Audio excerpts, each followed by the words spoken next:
MTC EBS 202, Chapter 8. Exercise 1. From its very beginnings, tango showed its changeable profile. First it was simply music played on piano in houses of dubious reputation. Later it was joined by the guitar, the flute, and the violin as it started to be accepted in the more prestigious ballrooms.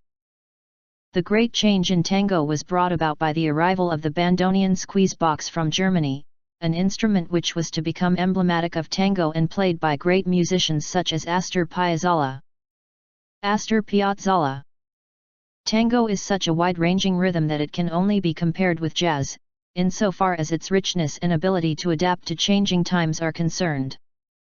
But because tango is danced and most forms of popular music are not, it invariably ended up in the concert halls instead of on the streets. In Buenos Aires, you can breathe tango at every comer, and there are countless tango shows, many including dinner, first-class orchestras, musicals, and also milonga dances where you are taught the ABCs of this passionate rhythm. MTC.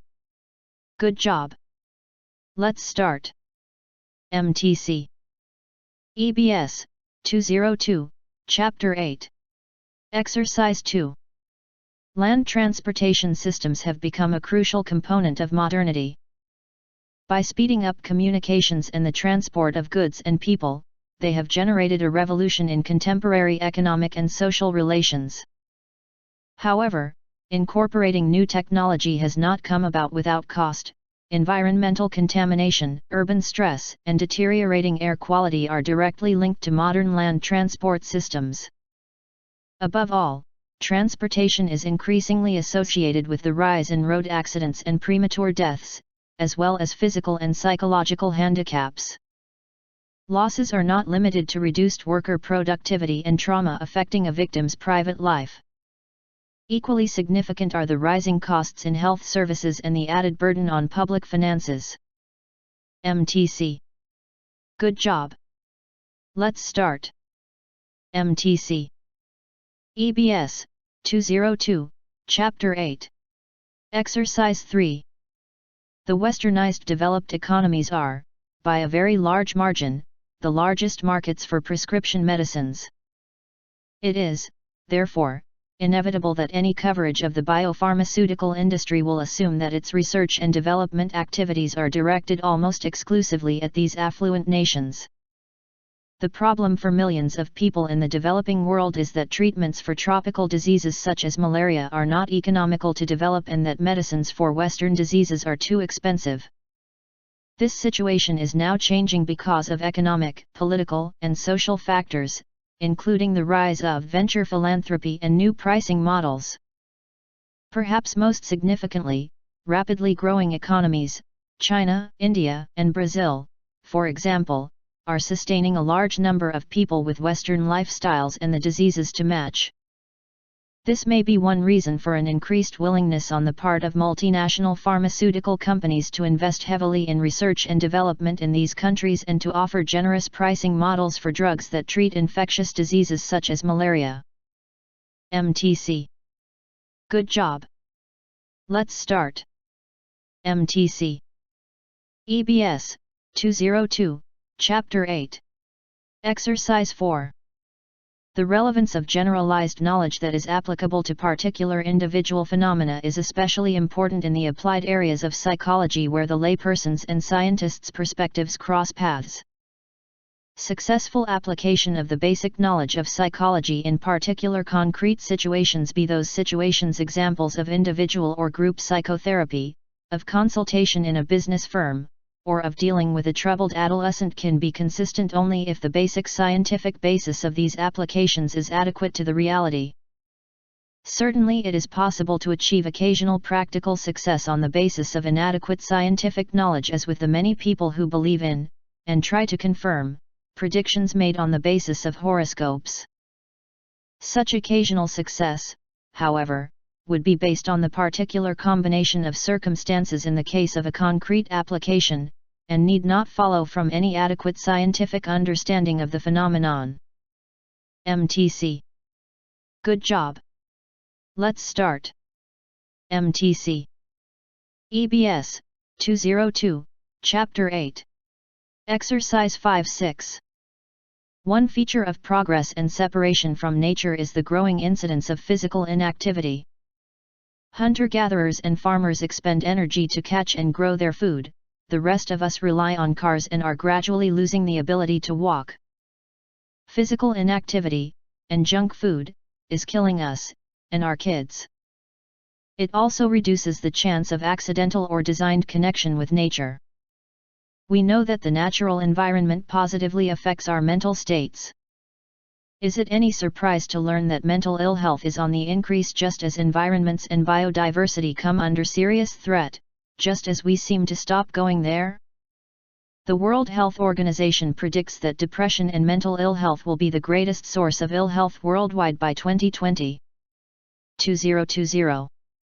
Yet green places are good places, from the small patches in cities to the wide open wildernesses, and there are many ways to engage in green exercise, from gardening to forest schools to country walks. All these are good for health, but for many adults are no more than temporary remedial measures, as we dash back to the rat race. Maybe it is too late for some of us. We have forgotten, and will never reconnect enough. The real challenge is to get to today's young children, connect them with nature and its mysteries early, and prevent the extinction of ecological literacy that will dog us to our graves. MTC. Good job. Let's start. MTC. EBS, 202, Chapter 8. Exercise 7. At the heart of learning is good, old-fashioned trial and error. In many areas of learning, including baseball, writing, and math, we tinker our way toward understanding and competence. Once we have the glimmerings of an idea about how to proceed, we give it a go, observe the effects and the success, adjust our action, and have another go. We can rarely figure everything out in advance so well that our first attempt is a surefire success.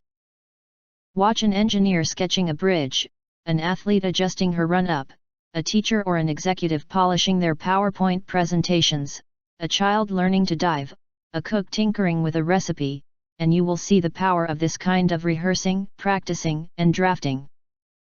Sometimes we know what we want to achieve, and our experiments are refined as we approach the goal. And sometimes we are just playing with material, as artists do, ideas, scientists, or bodily movements, choreographers, to see what happens. MTC. Good job.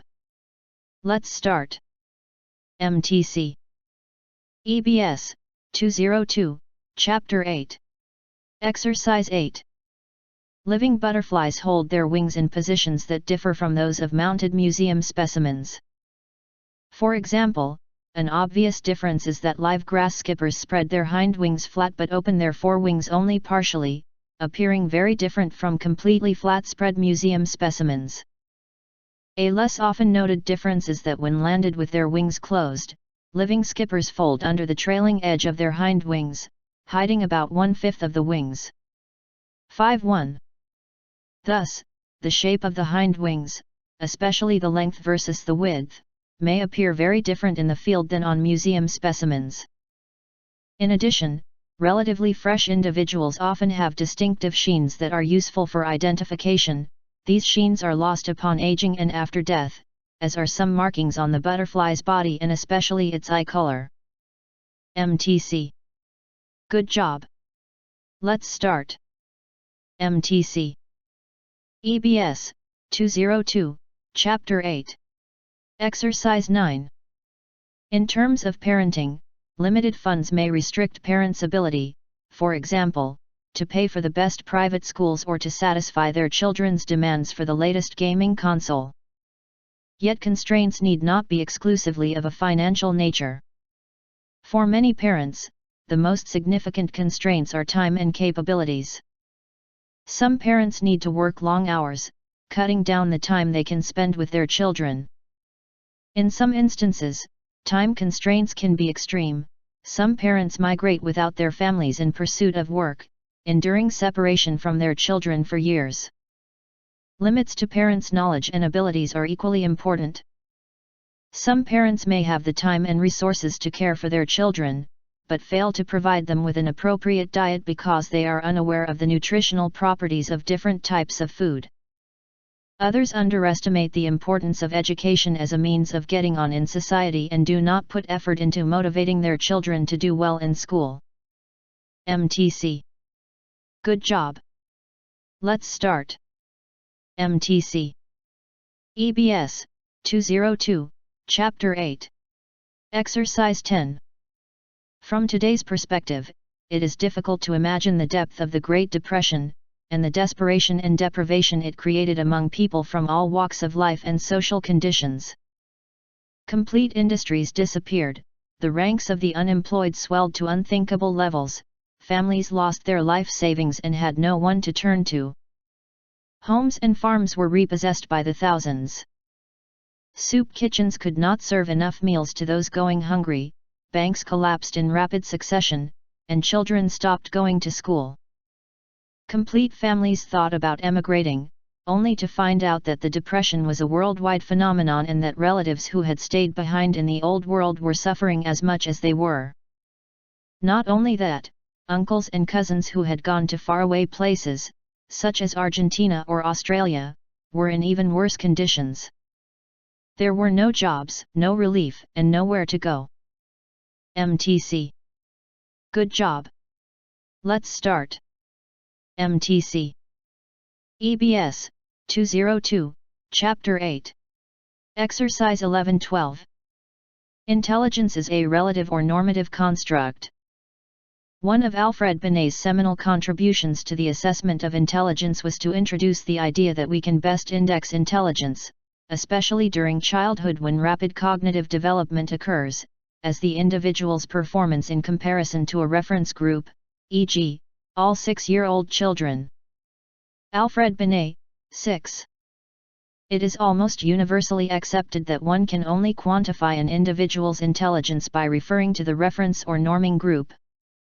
The principal advantage to this approach is that an individual's intelligence is indexed in a way that it has the same meaning, even though norming groups may change from one decade to the next, e.g., in terms of the core knowledge and skills that are within the capabilities of the larger reference group. The principal disadvantage to this approach is that it renders comparisons across norming groups somewhat problematic.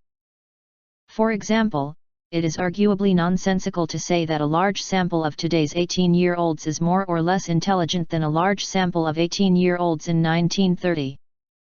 18193018. The average 18-year-old today has very different knowledge and skills from the 18-year-old in 1930, in areas of math, science, arts, and literature, and so on. 18193018. An intelligence test designed for 18-year-olds in 1930 would be expected to yield very different performance norms if administered today, yet an IQ score for 18-year-olds in 1930 on a then-current test has the same normative meaning as an IQ score for an 18-year-old today on a current test. 193018, 19301818. The IQ score only tells us the individual's standing with respect to other members of the norming sample. MTC. Good job.